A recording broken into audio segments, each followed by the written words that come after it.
Bom, meu nome é Cauê. Eu sou Letícia. Sou Christopher. Sou formado em Química. Comerciante. Sou barbeiro. Eu não trabalho fora. Eu sou design gráfico. Sou militar. Eu sou advogada. Agora estou me formando em História. Eu sou músico, toco bateria. Eu sou professora e eu sou maquiadora também. Eu desempenho um papel de liderança. Gosto de jogar jogos digitais ou de tabuleiro. Eu gosto de esporte. Eu gosto muito de cantar. Coisa relacionada à natureza, eu gosto de fazer trilha. Gosto muito de escutar, de tocar, de cantar. E pensar em roupa.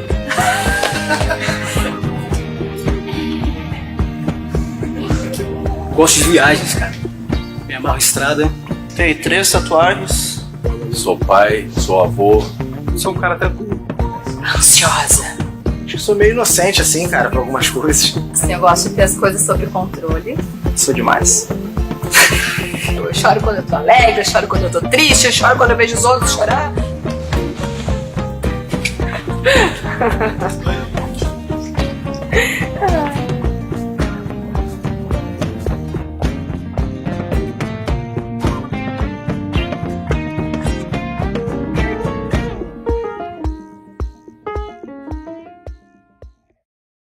Bom dia, Vintage. Meu nome é Jackson, sou um dos pastores dessa igreja e nós estamos em uma série em Efésios. Tem mais retorno? Se puder abrir mais um retorno para mim aqui, para me ouvir. Estou esperando o Cristo vai trazer água para mim. O Pedro vai pegar. O Pedro vai trazer? Tá bom. Então eu vou ficar enchendo linguiça. Bom, como é que foi a semana de vocês? Pergunta do GC. Preciso de mais retorno, cara. Teve um dia aí que vocês acertaram e isso ficou demais. Obrigado, Pedro. Deus te abençoe. A Bíblia diz que quem traz água para um profeta tem galardão de profeta. Então, a pregação... Valeu, tá ótimo. A pregação do Evangelho, ela é uma profecia, né? Ela é palavra vinda de Deus para os homens. Então, Pedro, se eu pregar decentemente hoje dentro da Bíblia e ganhar algum galardão, o galardão é repartido contigo. Nós temos uma sociedade. E eu vou falar um negócio aqui que eu acho louco, né? Eu nunca vi ninguém ganhar galardão no inferno. Ou seja, Pedro, eu acho que Jesus vai te salvar e te levar para o céu. Tá bom? Vamos abrir as nossas Bíblias em Efésios capítulo 1. Hoje a gente termina o capítulo 1 de Efésios. Capítulo 1 da carta de Paulo aos Efésios. E eu estou bem empolgado para pregar isso aqui hoje para vocês, tá bom? Carta de Paulo aos Efésios. Você não fecha a Bíblia, você fica com a Bíblia aberta o tempo todo. Quem está visitando a gente tem as Bíblias nos bancos aí. Você não tem Bíblia? Pega e leva para casa, é tua. Aqui é a tua casa, tá bom? Mas a igreja é a casa de Deus? Claro que é. Paulo fala que a igreja é a casa de Deus, coluna e baluarte da verdade. Quando o povo de Deus se reúne, é a casa de Deus. Onde o povo de Deus se reúne, é a casa de Deus, tá bom? Então, Efésios capítulo 1, do verso 15 até o verso 23. Semana passada foi até o verso 14, então a gente continua a partir do próximo agora. Na nossa tradução que a gente usa, a Nova Almeida Atualizada, está a oração de Paulo. Vamos lá? Então, por isso também, eu, tendo ouvido a respeito da fé que vocês têm no Senhor Jesus e do amor para com todos os santos, verso 16, não cesso de dar graças por vocês, mencionando-os nas minhas orações. Peço ao Deus de nosso Senhor Jesus Cristo, o Pai da Glória, que conceda a vocês espírito de sabedoria e de revelação no pleno conhecimento dele. Peço que ele ilumine os olhos do coração de vocês, para que saibam qual é a esperança da vocação de vocês, qual é a riqueza da glória da sua herança nos santos, e qual é a suprema grandeza do seu poder sobre nós, os que cremos, segundo a eficácia da força do seu poder. Verso 20. Ele exerceu esse poder em Cristo, ressuscitando-o dentre os mortos, fazendo-o sentar à sua direita nas regiões celestiais, acima de todo principado, potestade, poder, domínio, e de todo nome que se possa mencionar, não só no presente século, mas também no vindouro. E sujeitou todas as coisas debaixo dos pés de Cristo, e para ser o cabeça sobre todas as coisas, o deu à igreja, a qual é o seu corpo, a plenitude daquele que a tudo enche em todas as coisas. Amém. Esse texto aqui, cara, deixa eu dizer uma coisa para vocês. Ele é uma bomba. O apóstolo Paulo, ele está orando pela igreja. Sabia que você pode orar? Você pode ter um caderno de oração. Você pode escrever suas orações.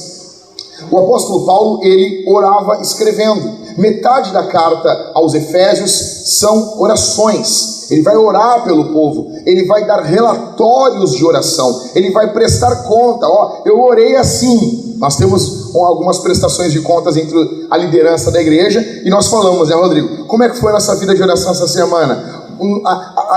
A leitura da Bíblia guiou as nossas orações e a gente presta conta, os líderes da igreja, todo sábado às 11 da manhã, a gente presta conta uns aos outros. E a gente escreve nosso relatório. O que o apóstolo Paulo está fazendo aqui aos Efésios, ele também está dando uma espécie de um relatório de oração. Ele está falando qual o motivo de oração, por quem que ele ora, por que que ele ora, o que que ele está pedindo para eles. Ok? E cara, deixa eu dizer uma coisa.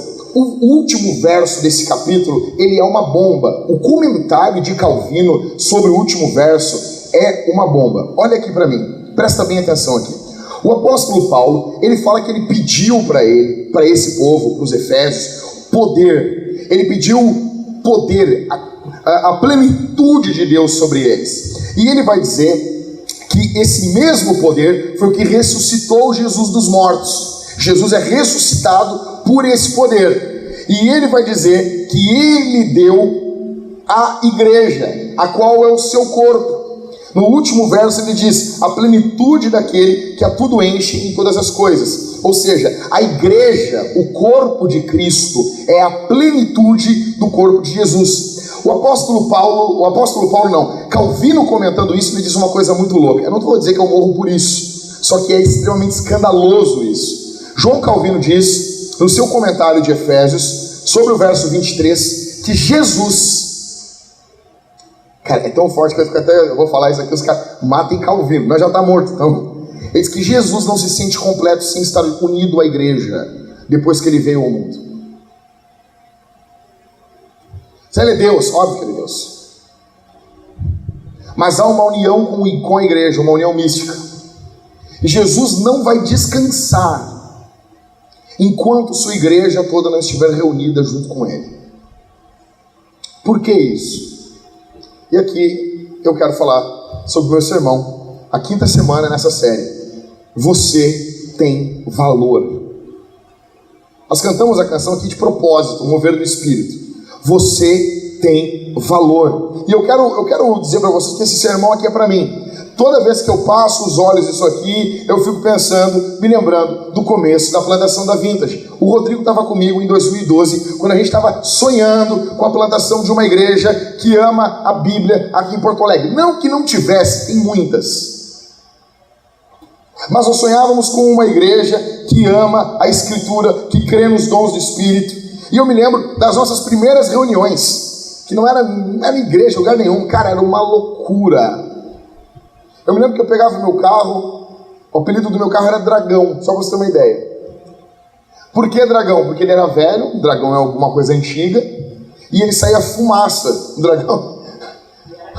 E era muito quente, muito quente. Eu não quero ir para o inferno porque eu tinha aquele carro, um Gol 90, motor AP, fazia 5 por litro. Uma alegria. Mas tinha ventarola, né, Rodrigo? Tu abre a ventarola, vem aquele vento quente da rua na tua cara, assim. E eu me lembro, cara, ir pregar o evangelho para um povo que eu amo muito. E a gente sonhando com a plantação da igreja e terminava, às vezes eu montava o sermão, nossas reuniões eram na segunda, chegava com o coração cheio de Jesus para falar para os caras e as reuniões terminavam em briga. Briga do grego briga. Tinha os caras que vinham, que amavam o Kenneth Hagin e que queriam falar sobre um som do riso, que queriam avacalhar. Não estou dizendo aqui que o crente cheio do Espírito Santo não pode sorrir. Tem um outro grupo de pessoas, né? Aquela galera assim, mais fundamentalista que pensa assim, o crente cheio do Espírito Santo é brabo, né? Bom dia, meu irmão. Pega pra ti isso aí, nem quero esse bom dia. Então eu creio. Quer crer na unção do riso? Olha, na do reggae não, mas eu creio que gente feliz, cheia de Deus, vai sorrir, óbvio. Mas o cara não, o cara queria aquele movimento louco, os caras fazendo barulho de cobra, era uma coisa louca. E às vezes vinha o pessoal do 7º dia, que queria que a gente guardasse o 7º dia e não comêssemos bacon. Aí tu comprou briga comigo, cara. Falou mal do bacon, nós vamos brigar.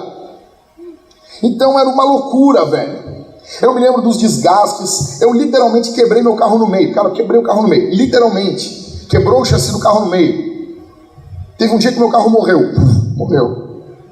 Eu me lembro do trabalho sozinho, me lembro eu e minha esposa, o culto, daí nós inauguramos a igreja, o culto começava às 7 da noite, eu e minha esposa, nós saímos de casa às 2 da tarde, e a gente ia em Viamão, buscava gente, chegávamos na igreja às 3, 4 horas antes, porque tudo que os irmãos fazem aqui era a Thalita e eu que fazia, minha mãe ajudava, então era limpar a igreja, era montar o som, nós ensaiávamos, arrumávamos a câmera, a Thalita gravava as pregações. Cara, nós literalmente cruzávamos a bola no escanteio e corríamos para a área para cabecear. Eu me lembro da falta de organização, a falta de horário. Nós não tínhamos um horário para começar o culto, porque infelizmente no Brasil as pessoas, vamos esperar o fulano, vamos esperar. E às vezes a gente começava muito tarde o culto. Eu me lembro do tempo gasto com pessoas quebradas. A Thalita e eu gastamos muito tempo com gente. Muito, vocês não têm noção. Eu me lembro uma vez num culto, que nós saímos para o culto 2 da tarde, chegamos no culto, o culto começou lá às 7 da noite, foi até 9 e pouca. Quando nós estávamos voltando, um irmão começou a sentir muita dor, a gente estava dando carona para ele, levando ele. A gente saiu de casa quase meio-dia, na verdade, aquele dia. E aí a gente está levando ele para casa, ele começou a sentir uma dor muito grande na região abdominal, levamos ele para o médico. Era muito frio, 2013 foi muito frio. E eu me lembro que nós chegamos no médico, e, amor, vamos ficar aqui. Foi ficando. Cara, nós passamos a noite dentro do carro. Tava tão frio aquela noite. Nós estávamos loucos de sono, com fome, com frio, sem dinheiro, falidos. E eu me lembro que nós deitamos o carro, estava tão frio que eu liguei o carro. Tinha aquele ar quente do motor do carro. Ele não vencia o frio, cara. Nós saímos do hospital segunda-feira ao meio-dia com esse irmão. E eu me lembro que eu ia receber as madeiras para fazer o palco da igreja. A gente ia receber as madeiras na segunda-feira às 4 da tarde. Nós saímos ao meio-dia, levamos esse irmão em casa, passamos ainda numa farmácia, compramos os remédios para ele, largamos ele em casa, fui em casa, larguei a Thalita para dormir bem, e eu já fui direto para a igreja. Recebi o material, carreguei toda aquela madeira sozinho. Aí eu cheguei em casa tipo umas 6 da tarde de segunda-feira. Quando eu cheguei em casa, 6, 7 horas, eu disse, cheguei do culto. Eu me lembro, cara, a falta de honra, a falta de senso de valor, a noção de ser usado, a sensação de nunca ser digno de dignidade.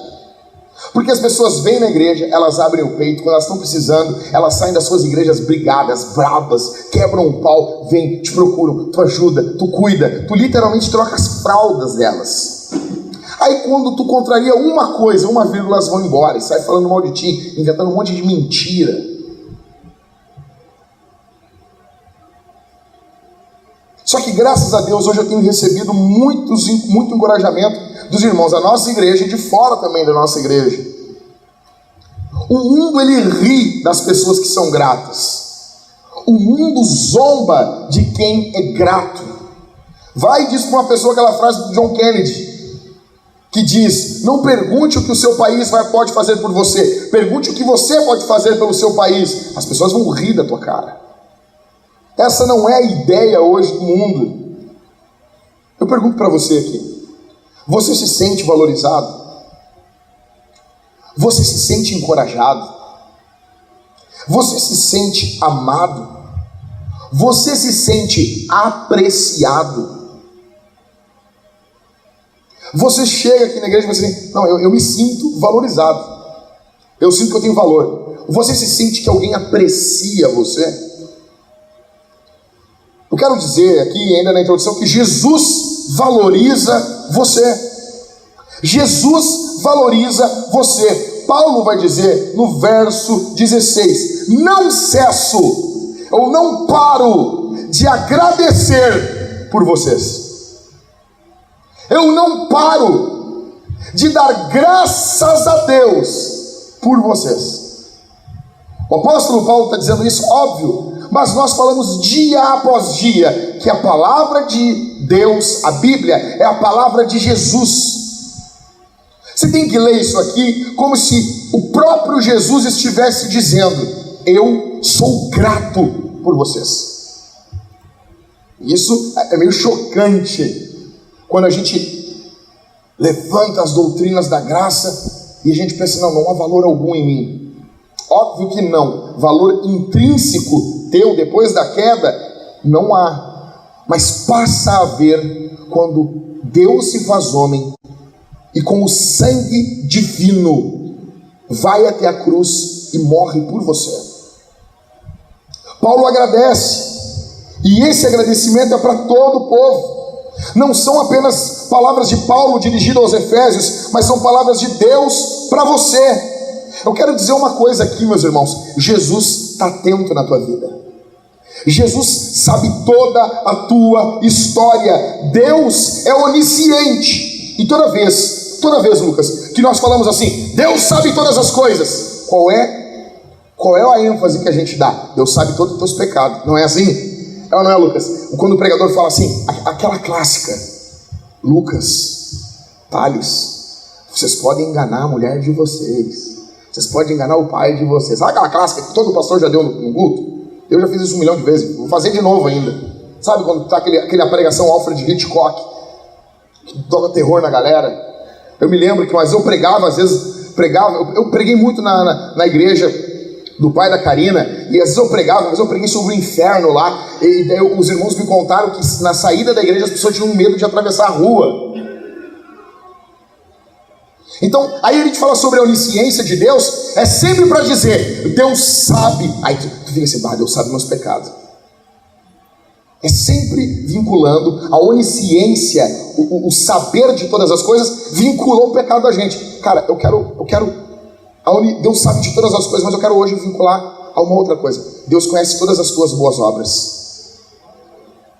Deus conhece todo o teu sofrimento. Deus conhece toda a tua vida. Se você ama Jesus, a igreja, essa palavra é para você. Se você não ama, você tem que se arrepender dos seus pecados hoje aqui. Eu quero dizer para vocês aqui, eu não sou o apóstolo Paulo, mas eu quero agradecer a Deus por vocês. Os irmãos aqui da igreja, eu quero agradecer a Deus por vocês. Todos os dias quando eu pego o nosso caderno de oração, que eu olho o rosto de cada um de vocês, eu estou estudando para pregar um sermão sobre os dons, e se o Espírito Santo permitir, os presbíteros concordarem comigo, depois dessa série a gente entra em Cantares, e depois eu quero pregar uma série sobre os dons do Espírito. E eu estudando sobre os dons, e eu fico pensando no rostinho de cada um de vocês. Eu fico pensando, esse irmão provavelmente tem esse dom do Espírito. Eu quero que você saiba o que Jesus deu para você. Eu estou pregando Efésios porque eu quero que você saiba quem você é. Você é valorizado. Eu quero dizer para vocês, Jesus valoriza vocês, os presbíteros, os pastores dessa igreja valorizam vocês. Vocês têm muito valor para nós. Vocês são valorizados demais por nós. Não é assim, cara, desliga e acaba. Cara, eu quero dizer uma coisa, nós não vamos ficar nos rastejando por pessoas que ofendem a igreja e ofendem Jesus. Óbvio que não. Mas não tem uma chave de desliga. A gente sofre. Eu me lembro quando a minha esposa e eu fomos a casa, um casal nunca tinha dado problema. Em 2014, 15, nos ligam, pastor, eu quero falar contigo. Lá em 2015, eu chego, sento no sofá da casa dele, feliz, alegre, e o cara começa a despejar um monte de porcaria. E eu dizia, tá, meu irmão, ok, me aponta um pecado. E eu te peço perdão, a igreja pede perdão e a gente vai corrigir. E ele, não é questão de pecado. Se não é pecado, não tem problema. Porque problema é pecado. Pecado é o problema. E eu me lembro dele olhar para mim, olhar para minha esposa e dizer assim, tem certeza que é essa a vida de vocês? Essa é a vida que vocês querem para vocês? E eu me lembro, cara, de baixar a cabeça e literalmente chorar na frente daqueles irmãos. E ter raiva porque eu estava chorando. E eu, no meio das lágrimas, dizia para eles, tenho certeza sim. E ele dizia assim, cara, uma coisa diabólica. Cara, eu já doei minha vida como vocês estão doando e não vale a pena. Eu quero dizer para vocês que vale sim. Vale sim. Nós passamos por dias escuros, passamos. Só que eu quero dizer para vocês que vocês são muito amados por nós. Ontem eu estava no chá de fralda da minha esposa para a família. Então foi uma loucura, cara, um dia muito estressante. E às vezes às 8 horas tinha o aniversário do William. Eu pensava, queria estar lá, pelo menos dar um abraço no William. Cara, o tempo inteiro a gente lembra dos irmãos das orações. O que foi essa semana pensando na Mariana? A Karina contando com ela com o braço quebrado. E agora ali, eu no fundo da igreja vendo ela abraçada no pai dela, com o braço quebrado cantando. Cara, isso fica na memória, vai ficar na memória dessa criança. O calor de 2019. Ou seja, eu quero dizer, Jesus valoriza vocês, Jesus valoriza as suas boas obras. Sabe por quê? Porque as suas boas obras, elas são frutos do Espírito Santo. Romanos, aqui um breve relatório de oração de Paulo. Dobra a tua atenção aí. Romanos 1:8, só ouve. Em primeiro lugar, por meio de Jesus Cristo, dou graças ao meu Deus por todos vocês. Cara, Paulo é bruto demais. Para mim, Paulo carregava cadernos de oração. Então Paulo vai dizer assim, tu nota que no final da carta aos Romanos, no capítulo 16, vai ter uma lista de membros. E ele vai dizer, eu dou graças por todos vocês. 1 Coríntios 1:4, sempre dou graças ao meu Deus por vocês. Filipenses 1:3-5, dou graças ao meu Deus por tudo que lembro de vocês. Paulo descreveu os filipenses, ele está preso, e daí Paulo estava na prisão, está lá, e daí ele lembra dos irmãos, e ele começa a sorrir. Sabe o que é isso, cara? Sabe quando tu pensa num irmão e tu fica feliz pela vida dele? Tu fica sabendo assim, a Amanda tá grávida. E tu fica com vontade de sorrir. Cara, coisa linda isso.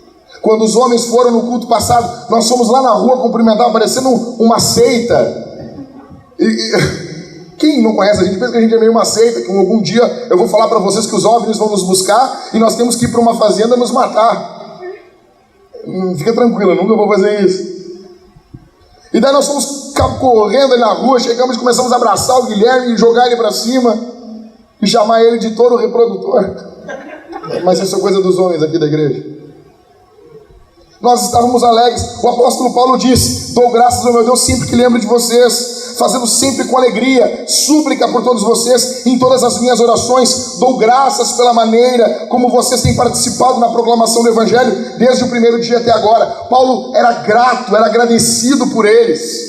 Colossenses 1:3, damos sempre graças a Deus, Pai de nosso Senhor Jesus Cristo, quando oramos por vocês. 1 Tessalonicenses 1:2-3, sempre damos graças a Deus por todos vocês, fazendo menção de vocês em nossas orações e sem cessar, lembrando-nos diante do nosso Deus e Pai da operosidade da fé que vocês têm, da dedicação, do amor de vocês e da firmeza da esperança que têm em nosso Senhor Jesus Cristo. 1 Tessalonicenses 2:19, pois quem é a nossa esperança ou alegria, ou a coroa em que nos gloriamos na presença do nosso Senhor Jesus em sua vinda?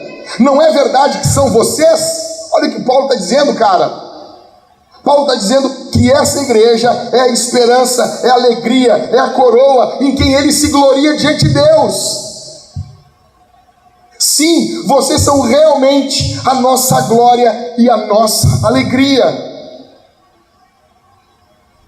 1 Tessalonicenses 3:9-10, pois que ação de graças podemos render ao Deus, que se refere a vocês, por toda a alegria com que nos regozijamos por causa de vocês, diante do nosso Deus. Oramos noite e dia com o máximo de empenho, para que possamos ir vê-los pessoalmente, e suprir o que ainda falta, a fé que vocês têm. Segunda carta de Paulo aos Tessalonicenses, irmãos, devemos sempre dar graças a Deus por vocês.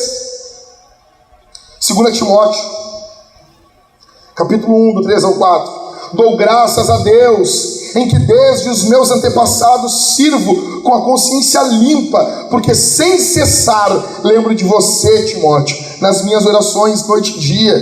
Lembro, olha o que Paulo diz, lembro das suas lágrimas, estou ansioso por ver você, para que eu transborde de alegria. Olha o valor. Olha o que Paulo diz a Filemão: dou graças ao meu Deus, lembrando de você nas minhas orações. Filemão também é uma carta da prisão. 2 Timóteo é da segunda prisão de Paulo. O que animava Paulo quando ele estava na cadeia era lembrar dos irmãos. Ele diz: porque tenho ouvido falar da fé que vocês têm no Senhor Jesus e do seu amor por todos os santos. Jesus valoriza você. João 5,35. Isso aqui, o Riley, essa semana nós lemos o devocional do J.C. Riley. Eu pensei, eu tenho que enxertar isso no sermão. Olha o que o J.C. Riley fala em João 5,35. Ele diz, Jesus diz, aqui João Batista já estava morto. Escute, Jesus fala bem assim sobre João. João era a lâmpada que estava acesa e iluminava. Escuta isso, cara. A luz do mundo chamando João de uma lâmpada de luz. João foi perseguido, encarcerado, levado à morte por Herodes, sem nenhuma interferência de ninguém. Foi julgado, sentenciado, morto, desprezado. Alguns historiadores dizem que João Batista ficava no cárcere, embaixo do trono de Herodes. O cárcere que os prisioneiros ficavam, os maiores prisioneiros, ficavam embaixo do trono do rei. Por quê? Dava a ideia que o rei estava reinando sobre aquele condenado. João está preso lá de baixo. Algumas pessoas dizem que João gritava noite e dia: Herodes, essa mulher não te pertence. Ao ponto de Herodes apressar a morte de João Batista e arrancar-lhe a cabeça. A impressão que dá é que ninguém valorizava ele. A impressão que dá é que ele não tinha valor algum nos céus e na terra, que ele foi tratado como um lixo. Então Jesus, o Deus que se faz homem, diz: João era uma lâmpada. As pessoas podiam ter se esquecido de João Batista, mas Deus não se esqueceu. As pessoas podiam não lembrar de João Batista. Passou só 6 meses de ministério. João Batista pregou só 6 meses. Ninguém lembra mais. Mas Deus lembrava dele. E Jesus diz: João era lâmpada. Em outra oportunidade, em Lucas, Jesus diz: dos nascidos de mulher, ninguém foi maior do que João. O que é isso, cara? Porém, esse profeta solitário, ele não tinha sido esquecido por Jesus. O mundo pode desprezar você, meu irmão. O mundo pode zombar de você. Jesus não. Jesus não ri de você. Malaquias 3,16 diz que existe um memorial diante de Deus.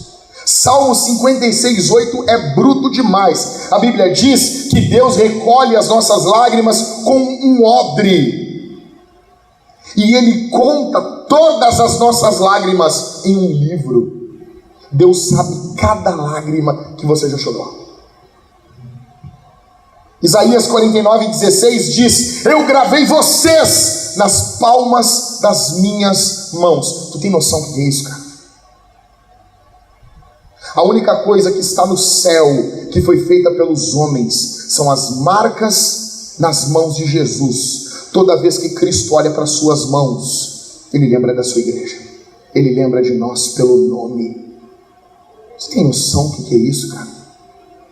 Você tem valor, sim, porque Deus valorizou você, porque Deus conferiu, atribuiu, imputou valor a você. E todos os que dizem ao contrário falam por intermédio de Satanás. O próprio Deus diz para o apóstolo Pedro: não trate como imundo aquilo que eu purifiquei. Você é puro, você é santo, amado, resgatado por Jesus. Eu pergunto, isso aqui encoraja você? Você fica animadinho? Isso aqui vale como um pré-treino para você? Você quer um pré-treino? A galerinha tá tudo querendo emagrecer aqui na Vintage. Porque assim, o ciclo da Vintage, tu vem e tu engorda. Entrou pra cá, porque o nosso nome é Vintage quanto? 180. O alvo é 180 quilos. Aí o nego entra aqui e ganha 30 quilos em 6 meses. E daí se apavora. E daí quer emagrecer. Aí quer pré-treino. Jack 3D, terma hardcore, quer tomar café, tomar chimarrão, ficar bem louco, ficar com adrenalina louca. Cara, pré-treino é isso aqui, velho. Pré-treino, sabe qual é o maior pré-treino do mundo? É Mateus 10:32. É Jesus dizendo: eu vou confessar vocês diante do Pai. Todo aquele que me confessa diante dos homens, eu vou confessar vocês diante do Pai. Não, olha isso aqui, meu. Vocês leem isso aqui na leitura bíblica anual, vocês não param para ler isso aqui. Quando tu lê isso aqui, tu sobe em cima da cadeira e dá um grito para estremecer a vizinhança toda. Nós não confessamos Jesus. A gente não confessa Jesus? Bom, a gente confessa. Jesus está dizendo que vai chegar um dia em que, quando a igreja for confessar, ele vai dizer: só um pouquinho.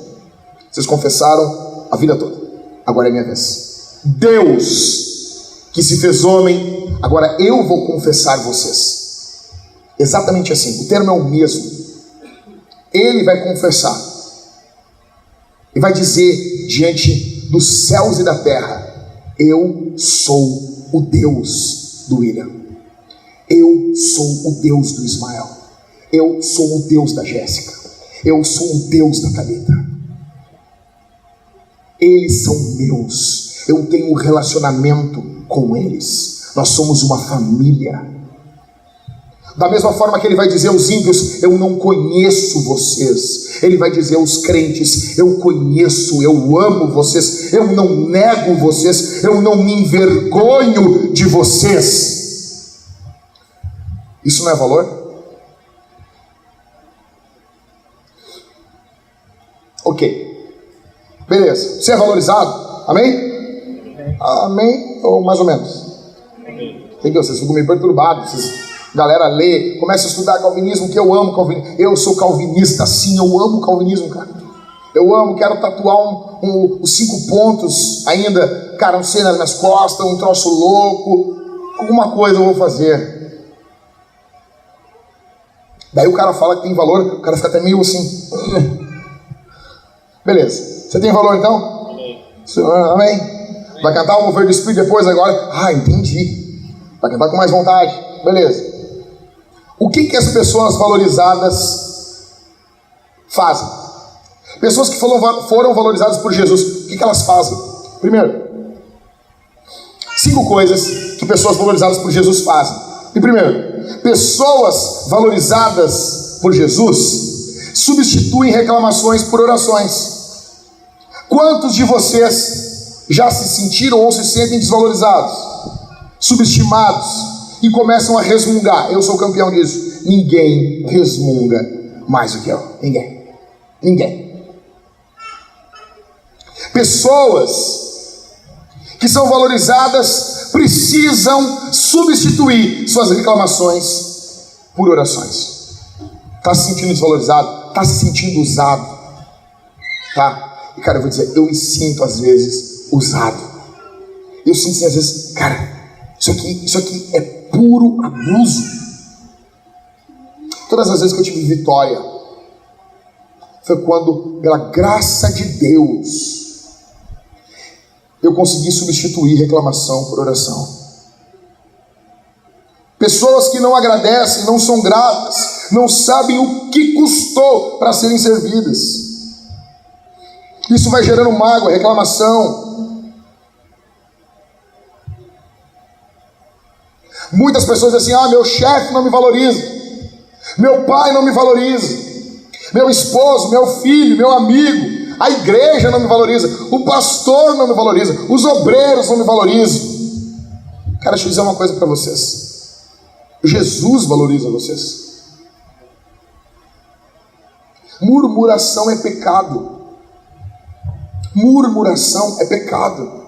Se nós não conseguirmos vencer a murmuração, lutar contra as nossas frustrações, é porque nós estamos orando pouco. Jesus não foi valorizado pelas multidões. Ele não foi apreciado pelas multidões. Cara, as multidões queriam que Jesus fosse crucificado. Tem noção disso? Imagina tu pregar, orar, cuidar, amar, pastorear, chamar o arrependimento para a vida para as pessoas, pregar o reino de Deus e as pessoas querem te crucificar. O que Jesus fazia? A Bíblia diz que Jesus intercedia pelas multidões, porque ele sabia que o Pai valorizava ele. Paulo, sempre antes de ressaltar, de confrontar os pecados das igrejas que ele plantou, ele sempre ressaltava antes as coisas lindas e belas que Deus fez naquela igreja. Todas as cartas de Paulo é assim. Cara, deixa eu dizer uma coisa. Nós podemos ser homem-bomba, chegar chutando tudo. Paulo, tu nota assim, 1 aos Coríntios, Paulo está on fire. Ele está louco assim, mas ele começa a carta falando aos santos que estão em Corinto. E ele começa falando o que Deus fez na vida deles. Aí ele chega no verso que ele diz: tenho sabido pelos da casa de Cloé que... Aí, negão, aí é voador, é rabo de arraia, é pé no ouvido. Aí ninguém segura Paulo. Entendeu? É loucura. É loucura, cara, é jiu-jitsu, é nego batendo na lona e Paulo não parando. E eu fico imaginando os cara lendo a carta aos Coríntios e Paulo, tenho sabido pelos da casa de Cloé. Os nego olham para a casa de Cloé. Olha, é sério, seus caguetes. E daí, os caras da casa de Cloé mandaram uma carta para Paulo. Paulo, está acontecendo isso na igreja. E pode falar que fui eu. E o lindo é que Paulo não diz, não, porque me contaram, não vou contar. Não, os fulanos que me contaram. Mas antes, ele diz, Deus fez isso e isso na vida de vocês. Cara, quando você está irritado, quando você está desvalorizado, quando você se acha ousado, o que você faz? A chave para nós vencermos as nossas murmurações é olharmos para o que Jesus fez por nós, é lembrarmos o que Jesus fez, é lembrarmos que Jesus se importa, é lembrarmos que Jesus pensa em nós. Cara, deixa eu dizer uma coisa, Jesus é generoso, Ele aprecia você, Ele tem prazer em você. Sabe o que é isso, cara? Jesus tem mais prazer em nós do que nós nele, muitas vezes. Pensar no povo de Deus traz alegria ao coração de Jesus. A chave para superar tudo isso é lembrar de Jesus. Em segundo, pessoas valorizadas substituem competição por celebração. Pessoas que não são valorizadas, elas trocam a alegria por competição. Elas vão competir. Sabe por quê? Porque não tem alegria no outro. Não tem prazer no outro. Eu tenho que ser melhor do que o outro. Eu tenho que ser mais belo, tenho que ser mais rico, tenho que ter mais dinheiro, tenho que ser mais magro, tenho que ser mais forte, tem que ter um carro mais legal, tem que ter isso, tem que ter aquilo outro, tem que ser uma igreja maior do que a grande, explodir de gente, porque a do outro tá grande, a minha igreja tem que ser maior.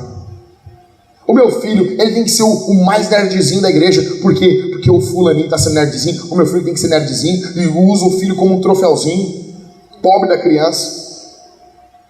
Não existe alegria pelo filho dos outros. Isso é uma coisa que eu tenho pensado há muitos anos. Desde a vez que eu li o livro do Joshua Harris, Eu Disse Adeus ao Namoro, eu me lembro disso. Quando, cara, é muito raro você ver as pessoas se alegrando, felizes pelo filho dos outros. Se tem uma coisa que eu aprendi com a minha mãe, é que tu tem que tratar bem o filho dos outros. Eu me lembro que eu ia na casa das pessoas, e as pessoas, cara, gente pobre, as pessoas comiam coisa na tua frente e não te ofereciam. Desde pequeno minha mãe dizia para mim, se não tem para oferecer, não come. Cara, meus amigos do colégio na minha casa, minha mãe fazia o banquete para eles. A mãe recebia eles assim, e eles saíam assim, cara, tua mãe é demais. E eu era criança, eu me frustrava, porque quando eu ia na casa deles eu não era tratado daquele jeito. A questão é, você se alegra, cara, esquece o teu filho um pouquinho, 5 segundos, tu tem alegria pelo filho do outro, tu tem alegria pelo emprego do outro, Você tem alegria, que legal que o cara está num emprego bom.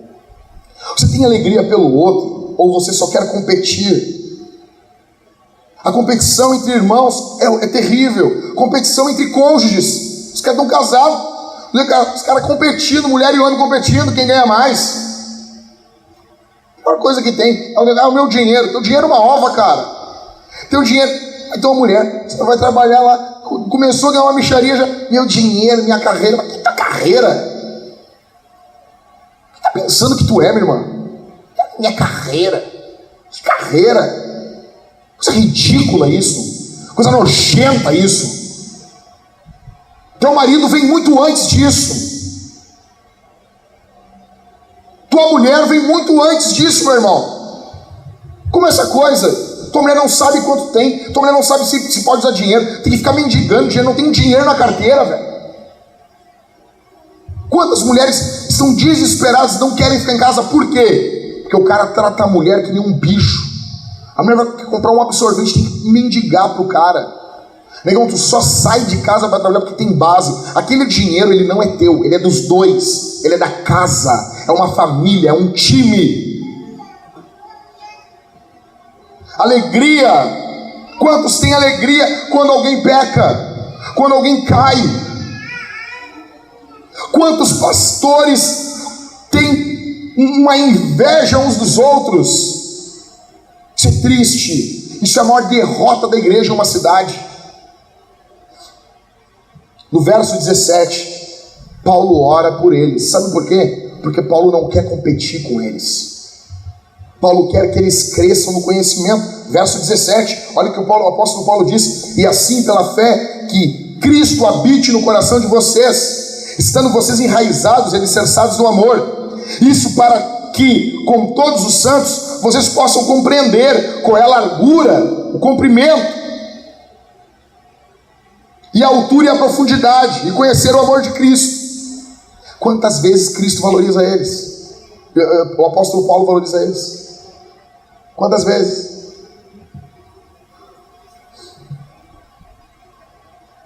Paulo quer, verso 19, lê comigo aí. Cara, isso aqui é bruto. Cara, se tem algum pentecostal nos visitando aqui, segura um pouquinho as suas línguas estranhas aí, fala em casa. Porque tem gente que fica apavorado. Se eu ouvir isso aí, vai ficar apavorado. Pentecostal, ele ama a palavra poder. Entendeu? Poder. Então, olha o que diz o verso 19. E qual é a suprema grandeza do seu poder sobre nós, os que cremos, segundo a eficácia da força do seu poder? E qual é a suprema grandeza do seu poder sobre nós, os que cremos, segundo a eficácia do seu poder? São 4 palavras usadas aqui, muito, muito fortes. Primeiro, a palavra poder, que vem do grego, eu não vou falar a palavra grega aqui, tá? Mas que vem de uma palavra grega que quer dizer um poder visto, percebido. A gente gosta muito, o pastor falou grego, não é legal isso não. Isso é coisa, isso é errado. A segunda palavra, eficácia, é uma palavra grega que significa energia. A outra palavra, força, aqui eu tenho que falar porque é a palavra kratos. Se lembra quando a gente a gente projeta a imagem de Jesus, que ele está com metade do rosto muito indignado, sabe, parecendo Chuck Norris, e a outra metade está com o rosto muito tranquilo, e fica meio estranho, aquela imagem meio, que é o Cristo Pantocrator, é o Todo-Poderoso. Essa palavra, ela é uma força que pertence somente a Deus, que é usada nas doxologias da Bíblia. Doxologia é a palavra de glória. Quando Paulo encerra um texto, ele diz: a ele a glória, a força. É essa palavra grega. Aí tem a palavra poder de novo, ou vigor. É um poder que ele nos oferece. Paulo está dizendo, ele está orando, que Deus ilumine o coração deles, que eles saibam qual é a esperança da vocação deles, que eles conheçam a suprema grandeza do seu poder sobre nós, os que cremos, segundo a eficácia da força do seu poder. Ele está desejando tudo isso para eles. Compreendam, experimentem esse poder. Paulo não quer competir com eles. Paulo quer o melhor para eles. Pessoas que sabem que foram valorizadas por Jesus, que querem o melhor para o seu irmão. Paulo está alegre, orando por eles. Paulo quer que eles conheçam mais, experimentem mais, se apropriem mais, que eles conheçam experimentalmente mais. Eu pergunto para você aqui: você celebra a alegria dos outros? Você tem alegria na alegria dos outros? Os ministérios aqui na igreja, tem uma guerra hoje de ministérios. Já notou isso? O cara tem o dom do ensino. Ele vai ter uma tendência a estudar mais. Daí ele assume o púlpito e ele fala o quê? Tem gente que só quer evangelizar na rua, que só quer falar de Jesus na rua, estuda pouco, porque está medindo com ele. Aí o cara é evangelista, tem o dom dado por Deus do evangelismo. Efésios 4:11 diz isso. Aí quando ele vai falar de Jesus, ele fala: tem gente que só quer estudar, só é uma guerra. Uns são chamados para um pouco mais disso, outros são chamados para um pouco mais daquilo. Eu pergunto: tem alegria aqui na nossa igreja? Vocês estão alegres pelos outros? Quantos lutam pelo sucesso do outro? Você compete contra os seus irmãos da tua casa? Você quer ser o filho da tua mãe, do teu pai, que mais tem dinheiro, o mais bem sucedido, o melhor lembrado, nas festas de final de ano, para dizer: a fulaninha casou bem. É isso que você quer? Esse é o teu projeto de vida. Terceiro, pessoas valorizadas substituem a amargura por gratidão. As pessoas que são amarguradas, elas param de servir. Isso é fato. Tu quer ver quando alguém para de servir? É amargura. A amargura faz com que as pessoas parem de servir. A amargura é uma coisa paralisante. Quando servem, fazem murmurando. Cara, eu tenho uma fraqueza muito grande. É essa aqui. Uma das minhas maiores fraquezas. É quando eu me sinto usado, eu paraliso. Por isso que eu disse: esse sermão aqui é para mim. Pessoas amargas, elas estão focadas nos seus nomes. A saída é não se focar em você, é se focar em Jesus. Verso 21, verso 20. Ele exerceu esse poder. Paulo quer que eles experimentem esse poder. Aí Paulo vai dizer: ele exerceu esse poder em Cristo, ressuscitando dentre os mortos e fazendo sentar à direita nas regiões celestiais. Aí ele vai começar a falar sobre a grandeza de Jesus. Ou seja, tu não foca em ti, tu foca na grandeza de Cristo, acima de todo principado, potestade, poder, domínio e de todo nome que se possa mencionar, não só no presente século, mas também no vindouro. Não é século, o próximo século, é na próxima era.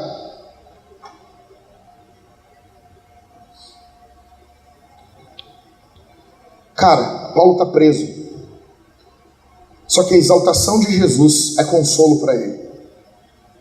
Olha aqui para mim. O fato de Jesus estar exaltado é consolo para você? Cara, deixa eu dizer uma coisa. Ei, acorda!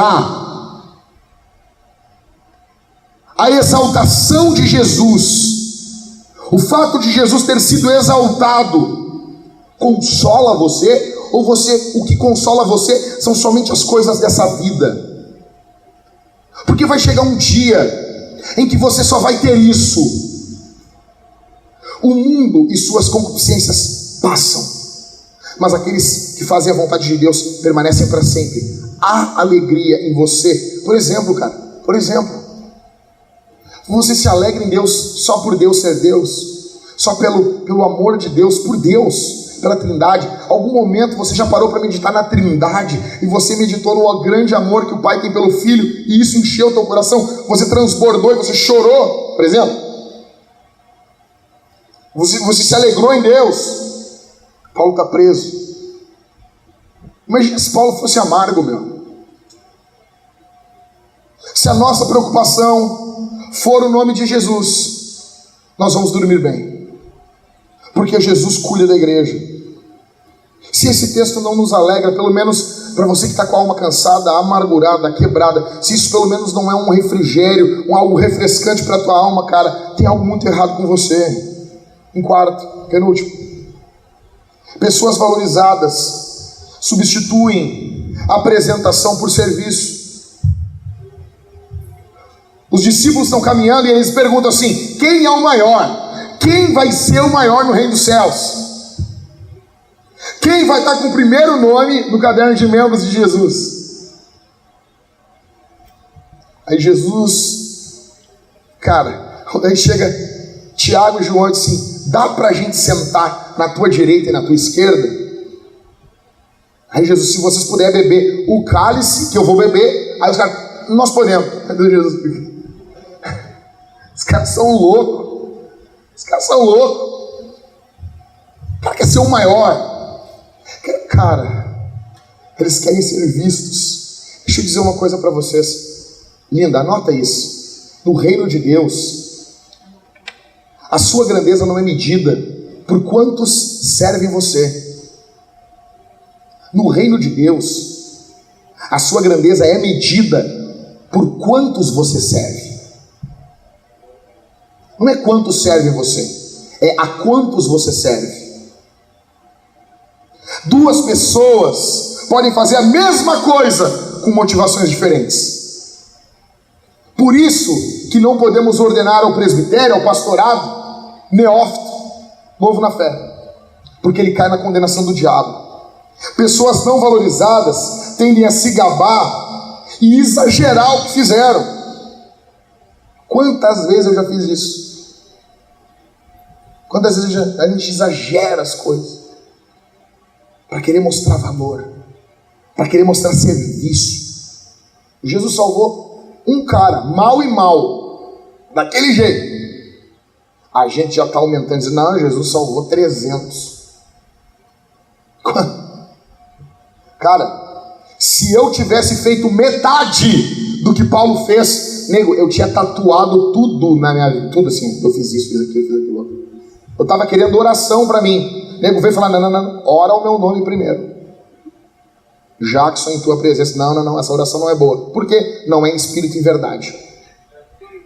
Não estou me agradando da tua oração. Não, quero uma estátua, que nem o Renato Portaluppi. Negão, Paulo fez o que fez. E ele está orando por eles, está se alegrando neles, está escondido, preso. Saber que Deus nos valoriza nos permite trocar a nossa apresentação por serviço. Aqui está a diferença. A apresentação, ela é feita para a visão e a aprovação dos outros. O serviço é feito sabendo que Deus está olhando, que Deus aprova. A apresentação nos escraviza pela opinião dos outros. Quem trabalha por apresentação enlouquece, porque fica preocupado com o que os outros pensam. A apresentação nos mata, o serviço nos liberta, porque nós estamos preocupados com a aprovação de Deus. A apresentação nos escraviza a grandes feitos. O serviço nos alegra, porque cada pequena coisa que fazemos para o Senhor. Fazemos os bastidores. Por isso que muitas mulheres não querem ser dona de casa. Por quê? Estão preocupadas com o aplauso da cultura, com que a nossa Oprah pensa, a nossa Fátima Bernardes. Sonho é na Fátima Bernardes, na Oprah brasileira. Fala: não, porque eu sou uma mulher de carreira. Não, porque meu marido que fica em casa cuidando dos meus filhos, nós combinamos assim, é bom, ele tá feliz. Aí tá o cara castrado do lado da mulher assim. Aí tu fala assim: e aí, João, como é que tá ele? Não tem, perdeu, castrou, cortou fora. Taxa de testosterona lá embaixo. Onde Paulo está, ele serve. Olha aqui pra mim. Eu tô caminhando pro final. Cara, onde Paulo está, ele está servindo. Paulo está na igreja, está pregando. Paulo está em um naufrágio, ele está de pé falando com os caras. Você lembra lá no final do livro de Atos? Ele está de pé animando os caras. Vamos comer, gente. Sabe aquela tia que lembra que tu tem que comer? Sabe quando era criança, tem que comer, tá na hora de comer. É o apóstolo Paulo naquele navio. Homens, tá na hora de comer. Quando ele chega na ilha de Malta, o que Paulo faz? Ele está catando graveto. Por quê? Porque Paulo não está se apresentando, Paulo está servindo. Eu pergunto, a sua vida é marcada por apresentação ou por serviço? Em último, pessoas valorizadas substituem orgulho por encorajamento. Não saber que Deus nos valoriza nos faz orgulhosos. Quando, cara, eu me sinto desvalorizado, vou falar eu aqui, eu tenho algumas tendências na minha vida que eu faço sempre quando eu começo a me sentir desvalorizado. Primeira, eu gosto muito de provar, eu fico muito desesperado para provar para as pessoas que eu sou um cara normal, que eu não sou um homem bomba, que eu não sou um cara resumido a um vídeo de internet. Eu tenho um desespero, às vezes, enorme para provar para as pessoas que eu sou um pastor mesmo. Eu fico querendo provar quem eu sou com base no meu ministério. Segunda coisa que eu faço, eu tenho uma tendência enorme a desvalorizar quem é novo e ultravalorizar quem é mais velho. E isso já nos trouxe problemas enormes no primeiro ano da Vintage. Nós tínhamos um casal de idosos na igreja que eu tratava eles como quase Deus, porque eles eram a minha coroa. Com eles, eu provava para todos os pastores que idosos me ouviam também. Porque é muito ruim você estar numa conferência de plantador de igreja e os caras começam a bater no púlpito, você tem uma igreja só de jovens, e tu parece, eu sou um babaca, ninguém mais velho quer me ouvir, só gente que é muito nova. Então tu começa a forçar ter pessoas mais velhas. O que ocorreu naquela vez? Eu amo pessoas mais velhas, eu me criei na igreja andando com gente mais velha, mas eu ultravalorizei essas pessoas, até que eu chego e fico sabendo que um dos idosos da igreja estava saindo com um garoto de programa, um idoso, um homem. E eu esculachando o cara, mas assim, quase defecando na cabeça do guri de 16 anos, porque estava tendo algumas fraquezas, que não era nem casado, que tem que lutar, óbvio, não é um coitado, mas eu quase demolindo a vida dele, e eu tratando o idoso aqui no colo, até que eu peguei e dei um fight no idoso. Qual foi a resposta daquele idoso para mim? Eu nunca congreguei nessa igreja. Congregava com a gente. Quando foi confrontado, não aceitou. Primeira coisa que ele disse, meu guri, sabe quando a pessoa mais velha fala assim contigo? Já para te colocar no teu lugar? Meu guri vermelho. Meu guri não, sou teu pastor, rapaz. Bebia e batia na mulher. Por quê? Estava extremamente mais focado no meu nome do que na igreja de Deus. Uma terceira coisa que eu faço direto é ter uma ânsia por me explicar. Eu tenho uma paixão por explicar minhas motivações, porque eu quero mostrar para as pessoas que as minhas motivações são corretas. E eu quero dizer, eu odeio isso em mim, e eu luto isso com todas as minhas forças. Por que eu faço isso? Isso aqui é fruto de incredulidade. O que eu estou falando, isso é o que eu luto. Eu não sei você. Você também tem. Tu é assim, né? Beleza, eu estou confessando. E tu? O pessoal deve dizer assim, esse meu pastor é pecador. Óbvio. E tu? O que você faz quando você se sente desvalorizado? Paulo está preso. Rodrigo, Paulo, o que eu faria se eu tivesse escrito essa carta? Primeira coisa, eu não ia começar orando, eu ia contar como foi a minha semana. Vocês não sabem o que eu passei. Eu ia contar uma desgraça. O que Paulo está fazendo aqui? Paulo não está focado nele. Paulo, ele está trocando esse orgulho para encorajar eles. Ele está encorajando eles. Paulo poderia ficar muito bem se justificando, se explicando, mas ele está valorizando eles. Paulo passa a valorizar, porque ele sabe que é valorizado. É bom a igreja tem que valorizar o pastor, óbvio.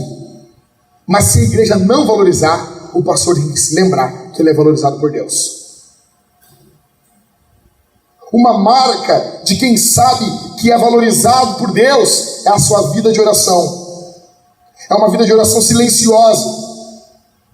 Eu posso colocar foto dos livros que eu leio na internet. Eu costumo fazer isso para divulgar os livros. Aí uma editora me manda um livro, eu vou lá, ganho, e eu estou com um monte de biblioteca me oprimindo, dizendo: me leia, me leia, me leia, me leia. Só que eu não tenho como bater foto de mim orando. Quer dizer, tem uma galerinha que faz isso aí, são loucos. A vida de oração ela é uma coisa silenciosa, porque a gente não tem como tocar trombeta. E isso fala muito mais. Eu pergunto para você, como é que está a tua vida de oração? A tua vida de oração, ela reflete muito se você confia em Deus. A oração pode ser por carta, pode ser por cântico, pode ser solitária, pode ser de joelho. Cara, eu estou encerrando. Eu quero dizer para vocês que isso aqui não é autoajuda. Isso aqui é ajuda do alto. Isso aqui é obra de Deus. Isso aqui é uma obra centrada no Evangelho. Eu pergunto, quem você valoriza? Eu comecei perguntando se você se sente valorizado. E eu encerro perguntando para você, ok, você é valorizado por Jesus. A minha pergunta é agora, quem você valoriza? Você valoriza os obreiros, os pastores dessa igreja? Os pastores valorizam você, eu tenho certeza disso. Você valoriza a sua família, você valoriza os irmãos, você tem valor, você valoriza o seu GC. Você já recebeu uma ligação e alguém orou com você? Escute isso aqui, cara. Em 2013, eu estava surtando com a plantação da Vintage. Eu recebi uma ligação da Alemanha. Pastor Alex, que foi um amigão meu. E ele estava fazendo mestrado dele na Alemanha. Ficou acho que uns 5 anos lá. E ele me ligou, ele ficou comigo 30 minutos no telefone. Um dinheirão, velho. Seminarista é ferrado, não tem dinheiro nenhum. E eu me lembro dele me ligar da Alemanha. E eu me lembro dele perguntar para mim, como tu tá? Deus mandou te perguntar como tu tá. E eu me lembro de abrir o peito, de coisa boa, falar o que eu estava sentindo. E aquele cara dizia assim, tu é muito precioso para nós, Jackson. A gente discute às vezes, mas eu quero dizer, tu é muito precioso. E eu me lembro que ele ficou comigo 15 minutos orando por mim no telefone. Ficar ouvindo a voz do meu irmão do outro lado, no velho continente, orando por mim, intercedendo por mim, repreendendo demônios, estando do meu lado. Eu pergunto, você já fez isso com quem? Se você orou por alguém, você pode mandar uma mensagem para ele assim, orei por ti hoje, que Deus te abençoe, meu irmão. Você encoraja quem? Você ensina quem? Você faz quem crescer? Você se preocupa com quem? Qual é a razão de você não comunicar isso a ele, a ela? Por que você não encoraja o teu irmão? Como que você demonstra valor? O valor dos seus irmãos. Não entender que você foi valorizado na cruz quando Jesus Cristo morreu pelos seus pecados e ressuscitou ao terceiro dia, triunfando sobre a morte. Não lembrar que Ele chama você ao arrependimento é não entender que você foi valorizado por aquele que podia matar você. E não valorizar os teus irmãos, não valorizar a igreja que você congrega, não valorizar os teus pastores, isso é pecado. Eu quero que você vá para casa hoje. Eu vou encerrar aqui. Nós vamos orar agora. Eu quero que você responda esse sermão cantando. Que quando você cantar aqui o mover do Espírito, você pode cantar de mão dada com alguém, não é proibido. Você pode cantar junto com o teu irmão. Me perguntaram essa semana assim, Jack, nós vamos cantar uma música que ela não é direcionada a Deus, ela é direcionada ao próximo. Sim. 99% do que nós cantamos é direcionado a Deus, mas nós podemos ter um louvor com uma característica em alguns momentos horizontal. O culto ele é vertical, mas ele tem uma característica horizontal também. Colossenses 3 diz que eu tenho que ensinar os meus irmãos com cânticos, com salmos. Então quando você canta, você não canta só a Deus, você canta aos seus irmãos também. A Bíblia diz que o Senhor te abençoa em cântico. É alguém cantando para alguém. Salmos 128. Ele encerra dizendo que o Senhor te abençoe. É um cântico e ele está se direcionando ao irmão. Você pode cantar tranquilo, a gente sabe o que a gente está fazendo. Eu quero que você vá para casa hoje lembrando que você foi valorizado por Jesus. E se você está aqui e você não conhece a Cristo, você precisa se arrepender dos seus pecados. Quero orar por você. Feche os olhos. Vamos orar. Pai, nós te agradecemos por tudo que o Senhor tem feito por nós. Senhor, eu quero nesse momento te agradecer pela Vintage, te agradecer pelos irmãos que servem aqui, te agradecer por aqueles que doam sua vida aqui na igreja e fazem coisas que nós não ficamos nem sabendo. Eu te agradeço pelos diáconos dessa igreja, Senhor. Eu te agradeço pelas diaconisas dessa igreja. Eu te agradeço pelos líderes de GC dessa igreja. Eu te agradeço pela lava-pés, pelo trabalho dos irmãos que eles têm tido em limpar essa igreja. Eu te agradeço, Senhor, pelos irmãos que têm cuidado da segurança, os irmãos da Gladiadores que têm cuidado da segurança da nossa igreja. Eu te agradeço pelos homens que estão aqui, que têm dedicado suas vidas às suas mulheres, seus filhos e ao cuidado da igreja. Eu te agradeço, Senhor, pela reunião de mulheres que está sempre unida, juntas. As mulheres estão congregadas, unidas, cuidando umas das outras, amando seus filhos. Eu te agradeço pelas mulheres que não têm ouvido o grito da cultura, mas têm ouvido o cântico, a beleza da palavra do Evangelho, que as chama para uma feminilidade bíblica. Eu te agradeço, Senhor, pelos demais pastores que nós temos aqui nessa igreja. Eu te agradeço pelos solteiros dessa igreja, que são um presente para essa igreja. Eu te agradeço, Senhor, pelos irmãos mais velhos dessa igreja, por aqueles que já são idosos, eles são tão preciosos para nós, Senhor. Eu te agradeço pelos casais, aqueles que são recém-casados, que estão aqui no nosso meio, lutando no seu primeiro, segundo, terceiro ano de casados. Ó Deus, eu te agradeço pelas crianças da nossa igreja. Muito obrigado, Senhor. Obrigado por ter cuidado da Mariana essa semana. Eu te agradeço, Senhor, porque o Senhor tem sido um Deus bondoso em meio a tantas tragédias e angústias do nosso mundo. Eu te agradeço pela Vintage, eu te agradeço pelos visitantes. Eu não sei a história deles, eu não conheço o que eles passaram, mas muitos visitantes que vêm aqui, Senhor, têm às vezes o seu coração quebrado, destruído, mas estão procurando juntar os cacos na tua presença, para a glória do teu nome. Abençoa esses visitantes, Senhor. Eu não conheço a história deles, eu não tenho como julgar suas vidas, mas o Senhor Deus conhece e com certeza os ama. Em nome de Jesus, eu te agradeço pela banda que canta aqui, Senhor. Os irmãos chegam cedo, ensaiam nas suas casas, gastam dinheiro, têm se dedicado para que a igreja cante de forma harmoniosa ao Senhor. Eu te agradeço por esses irmãos. Deus nos faz avançar em missão. Nos faz avançar em missão, Senhor. Eu te agradeço pelos irmãos que têm cuidado da minha vida, que perguntam como eu estou, que se importam comigo, que se importam com os demais pastores. Eu te agradeço por aqueles irmãos que cuidam uns dos outros. Muito obrigado, Senhor. Muito obrigado. Senhor Deus nos valoriza, mas ter valorização dos nossos irmãos é algo que nos enche de alegria também. Ó Deus, que possamos ir para casa hoje regozijando, que possamos cantar aqui com alegria, que possamos ofertar com fé e possamos tomar o sacramento aqui, nos apropriando de quem o Senhor é.